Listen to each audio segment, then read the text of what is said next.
Hey YouTube, in this video I'm going to do a deck profile on the updated Kagero Blademaster deck, Dragonic Blademaster with the new Titan Stride unit. So, this deck I consider kind of like a fun Kagero deck.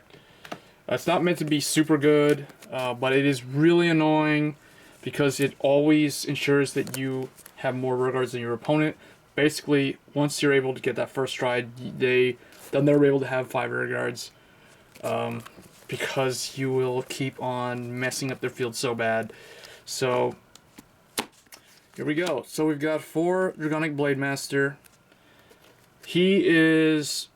I actually like him a lot. A lot of people don't seem to care for him. People who play Kagero, everyone seems to be going Overlord.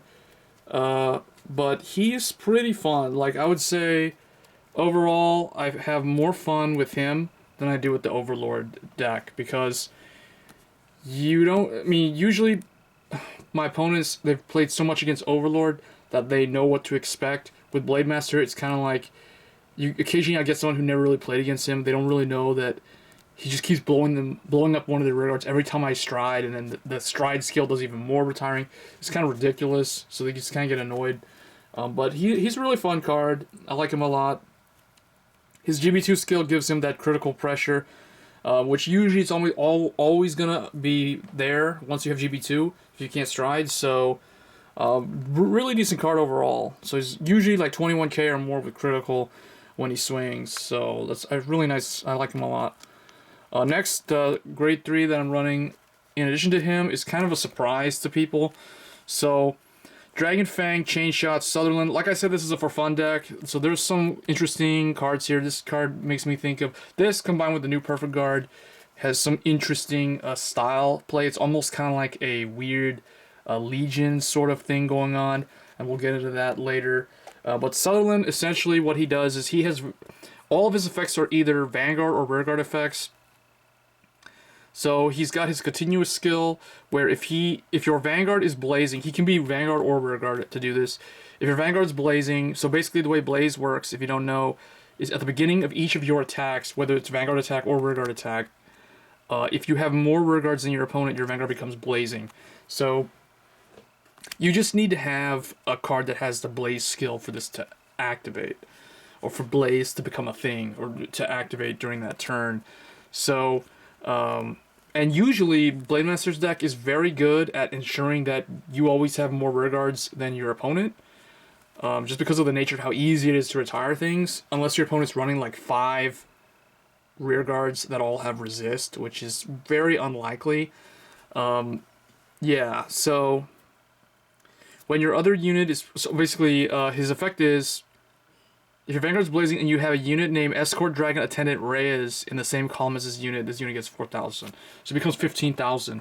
And Reyes is a Perfect Guard with Blaze ability, and that's a 6k obviously, so that's going to be 6 plus 15, that's 21. So it becomes a 21k Rearguard or Vanguard column with the Blazing skill.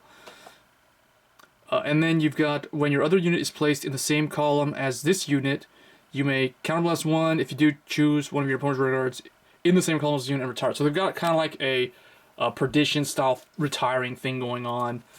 And then that actually combos with the Reyes rearguard as well. So it's got a couple of interesting secret, I call them like hidden skills or like sub skills that activate in addition to his main ones. So that's really cool. Like I said, it's kind of like Legion, but instead of Legion, where Legion is kind of like this sort of thing, it's kind of like this sort of thing. But yeah, we'll get into that once we get to Reyes. So that's grade 3s. Grade 2s, for Twilight Arrow, he's just really good. Counterblast 1, he's boost, GB1, retire something. Retire at grade 2 or less, opponent's rearguard. Really good card. No reason not to run 4 of him still. Then I'm still running 4 Dragonite Emod.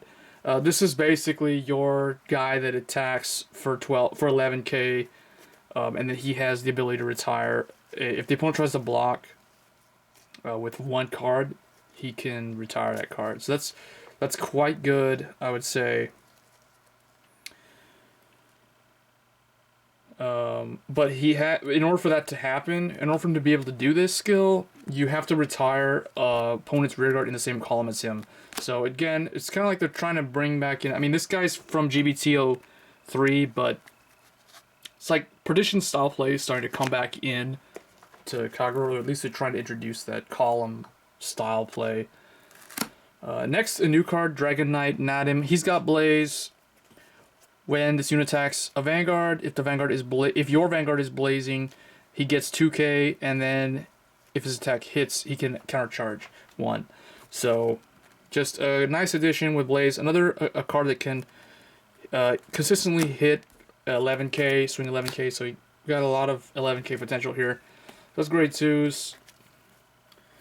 Next, for grade 1s, for the Sentinel, I am running for Escort Dragon Attendant Reyes. She's really cool. She's one of the better, I would say, out of the new perfect cards that have the keywords, she's one of the better ones. Kind of like the Angel, Hope Angel in Royal Paladin. I think that's another really good one. Basically, at the end of the battle that she boosted, if the Vanguard is blazing, you may Soul Blast 1 to return to your hand. So I like that you can do that. It's pretty consistent being able to do that. So you are able to actually use her as a booster quite a bit, surprisingly. And in addition to that, she does work really well with Sutherland. But people will be like, well, you probably don't want to... You're going to use Sutherland as stride fodder usually. That's true. I mean, use him for stride fodder. But if I tend to stack him and this, like if I got these in my hand, then this will become stride fodder. Assuming the Blademaster's Vanguard or whatever, and then you can call this to fight. If you're having trouble maintaining a field, you can go into this play. So... And still, 11Ks on the field are kind of annoying because opponents vanilla 9K or a 9K can't really remove this from the field easily. So, especially since a lot of people now aren't able to, unless they're running like old school cards that have like 12K attackers, it's not that easy to get rid of these type of cards. They're just kind of like sitting there in an adjacent column. So, pretty good defensive card, I would say. And then Reyes is really nice Sentinel for the new Blaze style play. Next, we got 2 Dragonic Nadel. So this Blaze, and it's not GB restricted either. So when your opponent's rearguard is put into the drop zone due to the effect of a card, if you have a Vanguard with Dragonic Blademaster, its name, this unit gets when your Vanguard becomes blazing, countercharge 1, and this unit gets plus 4k. So the only problem with the deck that I've built right now is, even though he's not GB restricted, everything else that retires is. So, yeah, it's almost like he is GB restricted, or GB1 restricted. Next, 2 Dragonite Roya. And again, another rearguard with Blaze.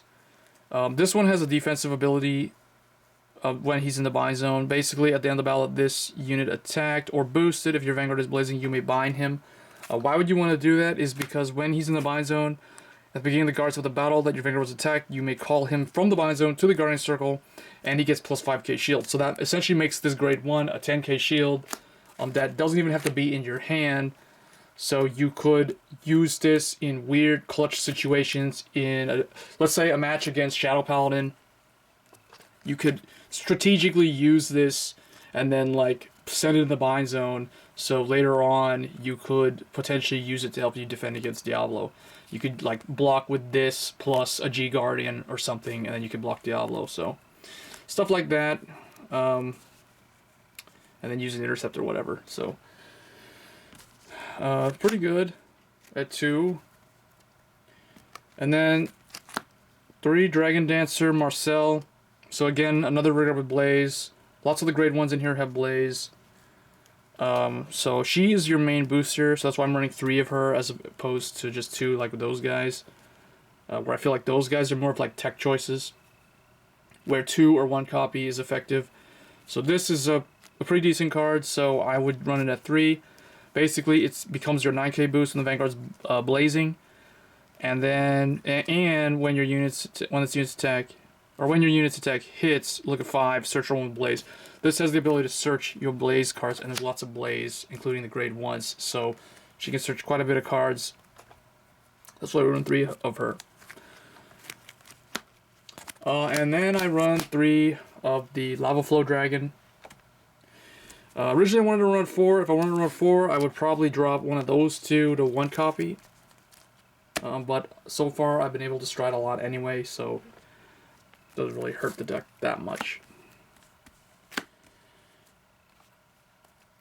And then for the trigger lineup, I didn't really change it. I just kept the 4 draw, 8 critical. Main things including Janat and Gatling Claw. Gatling Claw is really the only thing that can retire something. It's always going to try to retire the opponent's starter just to give you an edge. And then the heals, of course. And then the starter is the new Serrated Draco Kid. Serrated Draco Kid for Dragonic Blademaster. So this actually requires Dragonic Blademaster as the Vanguard to use this skill. But again, the Titan helps fix consistency issues. So that's the main deck. For the Stride deck, I have 3 Titans. I don't have a 4th one. I considered getting a 4th one because 4 of him is actually pretty good. But 3 is pretty decent enough, I would say. So if you can't get the 4th one, if you can only get 3, that's fine. The deck will function fine as long as you have the Legend deck. As long as you have this guy and access to some other Stride units like Root Flare and stuff, it'll work. So, for Titan, he's really good. I like him a lot. He helps you ensure that you're able to get Blaze consistently, and he has got critical pressure when he's blazing. So he just does what Kagero does, just retire regards. So up to the number of face up of him. In the G zone, you can retire. So if you stride him here, he's got 1 face up. He retires 1. In addition to on stride skills, so it's retire 2. Stride him again. Flip. It doesn't have to flip himself up. He flips up anything. So you already got 2 from the previous one. So you retire from this on stride, then you retire 2 more. So I can see why you'd run a 4th one just to be able to potentially retire like so many cards. But with this, I feel like 3 is okay because you're still striding a whole lot, and it gives you extra space to run like a tech 1 of stuff. So and then next for Novel Vague. It's just really good pressure, really good ender when they're at 5 damage. No reason not to run 4 of this. 2 Root Flare, really good, free, retire, with no counterblast. Retire whole column is still pretty nice effect. 2 Mustafa, I like him as a first stride. I just feel like he's a really good first stride. You can't stride this first unless you use G-Guardian early. So I like that I can still use him to essentially retire something for free, and then that gives me, and because he persona flip, or because I always flip him up when I stride him because I only run 2, that gives him his GB2 skill if I can't stride on the next turn for whatever reason. So that's why I like Mustafa in here at 2. And then my 1 tech choice to replace the 4th Titan is the Irresist Dragon. Just really good pressure. You could also first try this potentially if the opponent opened up with a ton of cards in the back row or whatever. You could stride this over Mustafa. You'll still get your on stride retire. You can retire like a front row interceptor or something, and then try to swing with this. Or you could retire the, I don't know, like the star or something, then swing with this. This gets around resist. So that's why I kind of like it at 1. So you can play around like that. Just gives you extra tech choices. That's why I prefer to run this over the 4th Titan. But 4th Titan is still pretty decent. Although, usually the game doesn't get to the point where you need to use a 4th Titan. I mean, you're probably better off going into this later in the game. So, there's always that to think of. And then the remaining 4 cards are my G-Guardians. So I am running 2 of the... 1 from the Fighters Collection, and then running 2 of the new Denial Griffin. So Denial Griffin is pretty nice. He's really good at... you use him when a rearguard attacks. So he's nice against decks that run really big power columns, like Neo Nectar, and Royal Paladin is also a pretty hilarious one to use this against. So, very good counter to the power creep clans out there, like Royal Paladin, I would say. Very nice, I like him. So definitely I recommend 2 copies. But this is just good for just the stable 20k shield. You usually with this deck, you'll always get the 20k out of it because you always have more regards than the opponent. But sometimes you can run into problems because the opponent can try to push big, and then there's decks like Royals that can super recall from the deck and stuff and kind of like mitigate your ability to retire them. So again, he does have a little bit of consistency issues, but overall it's not too big of a deal. So anyway, guys, that was my updated Kagero deck. I hope you enjoyed my Blademaster build. I know it's a pretty fun deck. I like playing this deck a lot, probably more so than my Overlord one. But anyway, that's going to be it for today, and I'll see you guys in the next video. Thanks.